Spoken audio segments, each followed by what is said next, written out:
je m'entretiens avec le directeur artistique de la salle Bourgie et j'ai appris pendant courtes vacances au soleil qu'un nouvel instrument venait de faire son apparition sur la scène et Olivier Godin, c'est le grand responsable, c'est toi finalement de l'arrivée de ce Steinway Hambourg dont on va parler.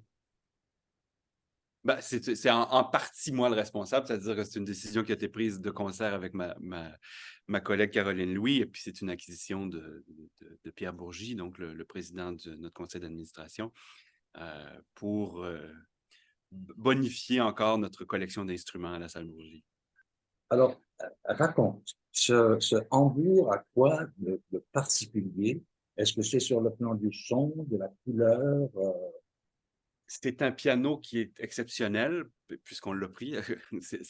On a cherché pendant 1 an la perle rare, parce qu'on voulait bonifier l'expérience et pour les pianistes et pour le public, d'avoir un instrument parmi les meilleurs au monde. Et puis, c'est un piano qui est à la fois très coloré, qui a une sonorité extrêmement colorée et qui est très polyvalent. En fait, on peut faire autant du récital que de la musique de chambre, accompagner des chanteurs. Donc, c'est un piano qui a une grande puissance, mais qui peut aussi être très délicat, très raffiné, être en deuxième plan ou être en soutien à un autre instrument. Et c'est ce qu'on avait besoin parce que la salle Bourgie, évidemment, on a du récital, des récitals de piano avec de très grands pianistes, mais on a aussi un volet vocal où le piano doit accompagner des chanteurs, où le piano doit être en musique de chambre aussi, avec des cordes, avec des vents, avec toutes sortes d'instruments. Donc, ça prenait un piano qui faisait un peu de tout. Euh, il y a des pianos aussi. Quand je suis allé le choisir, ce piano, on avait mis plusieurs pianos à ma disposition, puis il y avait des pianos extraordinaires aussi, mais qui clairement servaient mieux une salle comme la Maison symphonique avec un orchestre pour jouer un concerto. Ça, c'était peut-être un petit peu trop sonore pour la salle Bourgie. Donc, il fallait trouver un piano qui allait s'équilibrer avec l'acoustique de la salle, la taille de la salle, et finalement, on l'a trouvé. Il faut dire que le son de la salle Bourgie est particulier aussi. On parle Oui, aussi d'intimité dans ce contexte-là et c'est le piano idéal, non? exactement. C'est une salle, on le sait, c'est une salle qui a une des grandes qualités de cette salle-là, c'est l'acoustique peu importe où on est assis dans la salle, on entend extrêmement bien, mais c'est aussi une salle qui est très intime. Donc, on a toujours l'impression d'être très près de l'artiste. Donc, ça prenait un piano qui était capable d'ouvrir le son quand c'est le temps d'ouvrir, mais qui nous permet d'avoir cette intimité-là aussi. Et une palette de couleurs extraordinaire. Ça, c'est une des choses, quand j'ai posé les mains sur ce modèle, ce piano-là, c'était l'infinie possibilité de couleurs, de sonorités, de timbres qu'on pouvait avoir. Ça a été vraiment un gros, gros coup de cœur.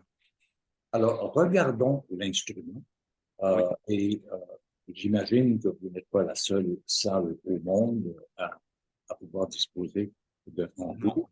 Ce effectivement. Steinway, on peut le retrouver dans quelle salle, quelle grande salle? Dans les grandes salles, une salle qui est très semblable en dimension à la salle Bourgie, c'est le Wigmore Hall à Londres. Qui possède un très beau Hambourg aussi. Il y a des grandes salles comme la Philharmonie de Paris, l'Elbe Philharmonie, la salle de la Philharmonie de Berlin.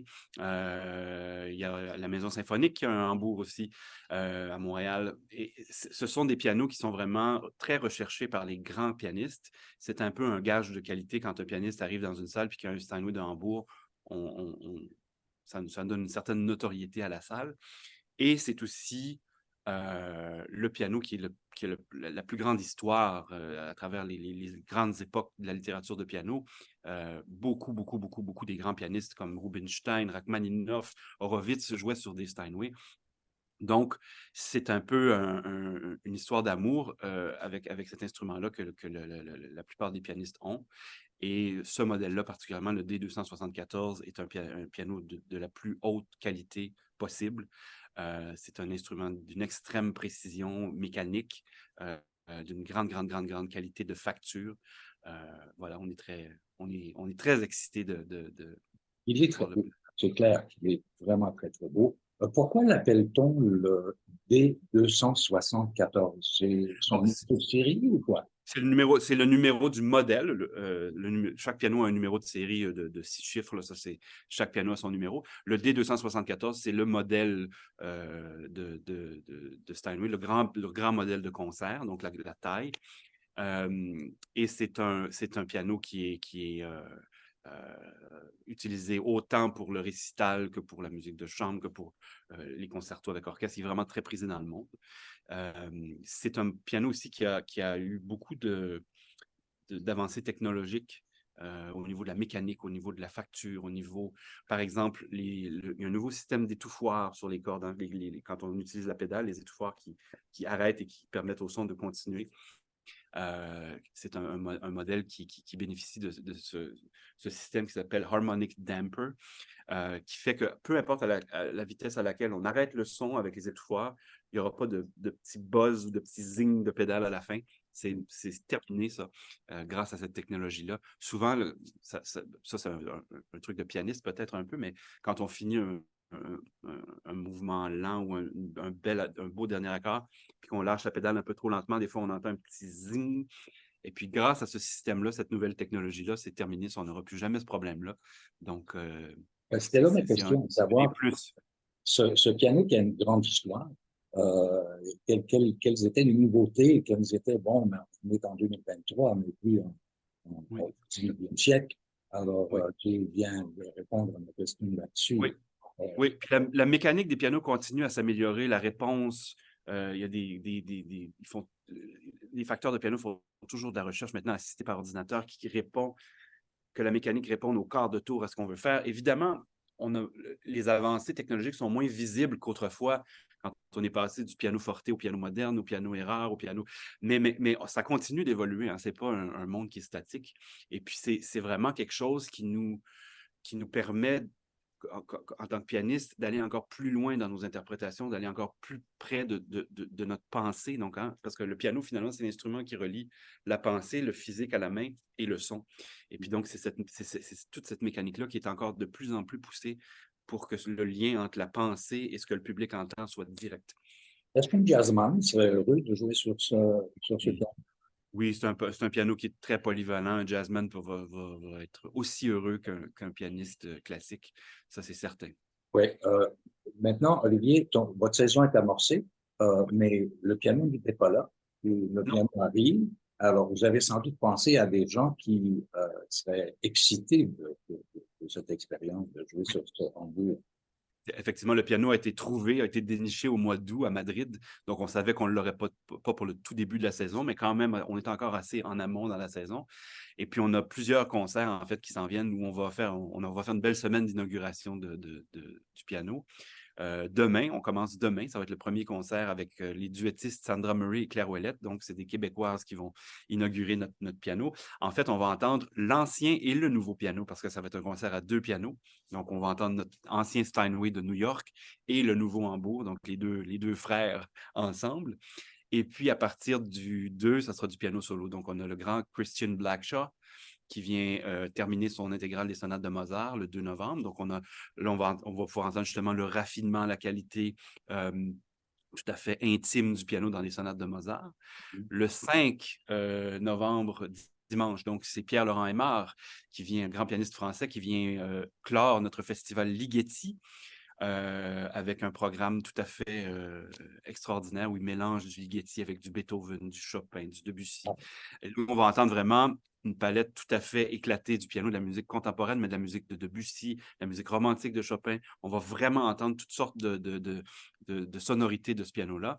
Et le 7 octobre, c'est le retour du pianiste Ler Williams à la salle Bourgie, qui est déjà venu souvent et qui va nous proposer un programme de musique romantique et post-romantique. Donc là, on va avoir du piano bien costaud avec du Bartók, du Szymanowski, du Liszt.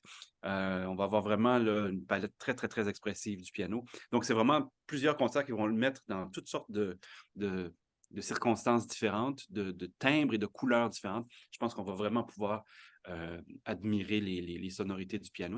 Comme on dit, c'est son essai routier.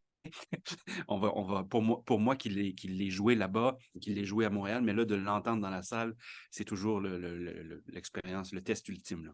Moi, bon, je m'amusais tout à l'heure en préparant notre rencontre.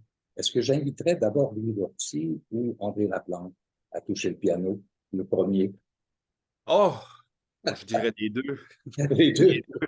Ben, c'est deux magnifiques pianistes, c'est deux pianistes très différents. Euh, Louis a des goûts, ses goûts à lui sur un piano, André en a d'autres. C'est d'ailleurs André qui avait choisi le premier piano de la salle Bourgie à l'ouverture de la salle, celui qu'on a toujours.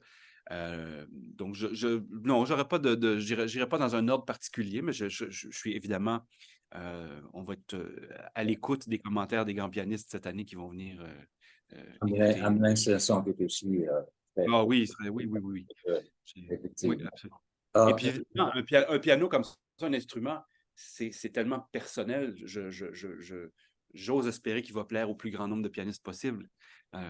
Mais on a chacun nos goûts, on a chacun notre façon d'apprécier un instrument. Mais je pense que celui-là est assez polyvalent pour plaire au plus grand nombre de pianistes et des grands pianistes qui vont venir dans je les vais mettre prochaines une années. autre image à l'écran et c'était la présentation officielle. Et on Oui, peut reconnaître évidemment les responsables de cette belle aventure. Alors, tu nous les présentes, oui, ben, à Pierre? ma gauche, c'est Pierre Bourgy, donc le président de notre conseil d'administration. C'est lui qui a fait l'acquisition du piano. Et ma chère collègue Caroline Louis, directrice générale de la salle Bourgy. Ça, c'est quelques minutes à peine après que le piano soit arrivé. Donc, il est arrivé par camion, il était sur le côté. Les déménageurs l'ont passé dans les coulisses du musée et puis ils l'ont monté sur la scène. Et puis, ils ont mis les pattes et puis ont installé tout ça. Donc, c'était vraiment à peine quelques minutes après son arrivée, là. On était On bien excités. on n'aborde jamais véritablement la question de la personne responsable de donner la note juste au piano, c'est-à-dire celui qui est responsable d'entretenir le piano. Est-ce que c'est un piano qui est très qui est facile à arranger? De manière générale, c'est des pianos qui sont très, très faciles parce que vu la qualité de leur fabrication, de leur facture, c'est des pianos qui sont faits pour des. C'est comme des Ferrari, si on veut, pour la mécanique automobile, là. C'est vraiment des pianos qui sont extrêmement bien conçus, extrêmement pratiques. Notre technicien, nous, à la salle Bourgie, s'appelle François Gagnon, puis c'est un grand technicien. C'est quelqu'un que j'apprécie beaucoup, que tous les pianistes qui passent aiment beaucoup. Je reçois toujours des commentaires élogieux sur son travail, qui est en fait de répondre aux demandes des pianistes sur le piano avant les concerts. C'est pas seulement d'accorder le piano, hein, c'est d'être à l'écoute, puis des fois de répondre à un pianiste ou par une action technique, un pianiste qui dit « J'aimerais ça que ce soit un petit peu plus aérien. » Alors là, qu'est-ce qu'on fait dans le piano pour que ce soit plus aérien? C'est vraiment de traduire d'une façon technique dans le piano les demandes des pianistes. Ben, Et François est c'est un exceptionnel. artiste à sa façon. C'est lui qui Oui. peut donner Oh, les c'est un artiste, absolument. Absolument. Alors, Absolument. écoute, Olivier, d'abord, félicitations pour cette acquisition absolument remarquable. Ah, Et merci. j'invite les gens à aller faire un tour pour l'entendre très bientôt. Rappelle-moi aussi qui seront les prochains invités à toucher le piano. Donc, demain, Sandra Marie Claire-Ouellette. Le 2 novembre, Christian Blackshaw. Le 5 novembre, Pierre-Laurent Aymar. Et le 7 novembre, Lur Williams. Merci beaucoup. Merci, C'est Winston. vraiment très chouette. À Bonne bientôt. journée. Au revoir.